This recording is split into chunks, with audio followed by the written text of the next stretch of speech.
dhow daawada meeshan waxaa ku soo gudbinaa waxyaabaha ay dubto kaamirsiisida daawashadaada wax weyn ay tartaa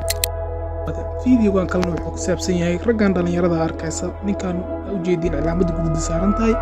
iyo nin kale oo ka dambeeyo oo gadaal jiro aad u jeedina waxaa la dhacayaa qofka semberi dhexda ku jiro dhexda qofka la gashanayaa qofna iriduu ku celinayaa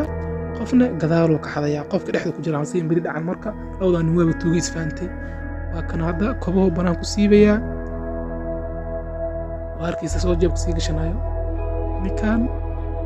saasi wax u dhacaan raggan waa kuwaana raggi waa qamiis cagaarka waa tuug waa hormaraya iyo qamiisgii caddaankan dambe cimaamad caddaanka oo cimaamad guduuda wato qofka waa la hormarayaa dhexdaa la gashanayaa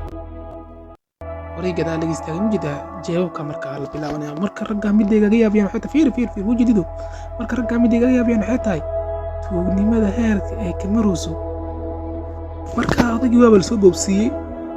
maxaa la soo boobsiiyey ma xumee odagii waa laga soo tagayaa marka laakiin waxaa ku ceshinaynaa qaabkii waxyaabihiisi waxaad xadaayeen iyo qaabkii samaynayna ku celinaynaa marka ragga imaan ma lahan waa ujeedaa marka oo telefoonka lagala baxaayey telefoonka jeebka lagala baxaayey odaga ma dareenyiin mise ninkan iyo gudub dhahay waa kala fahmi waayeen oo ani inuu dareemay inuu odaga ninkan iska buraayo laakiin waxay u baday inaa ninkan u dhahay gorwareeg inuu dhahay badi iyagu waa xanaaqsanay ragga waa koona waa soo qaateen waa soo adeegteen waa soo bixeen inna lilah markii kow ay soo gelaayeen waa kana fiiriya ragga meel dheer marka imaanin masaajidka banaankiisa lay taagnaayeen waa kana odabahal waa hormaraa diishii kalena waa ka gadaalayaa marka xariifkan qamiiska wataa dhexda la gashtay ninna cibaado u imaada ninna wuxuu u imaaday inuu waxaas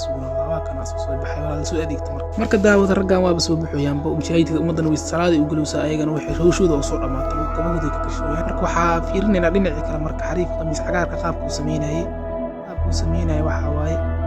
nin qaflada heesaa la iska dhigaya ama qof wax raadinayo ama qof weyse qaadka oo kale oo inuu xiran yahay oo kale adii qof waa la boojeena qofka adii indhaha tagtag gadaalna waa laga fiirina horena wax waa laga fiirina ma fahanta wax gadaalka arkaa la iska dhig waa la laabtano tuug waxaan odaga waa laga wataa asiina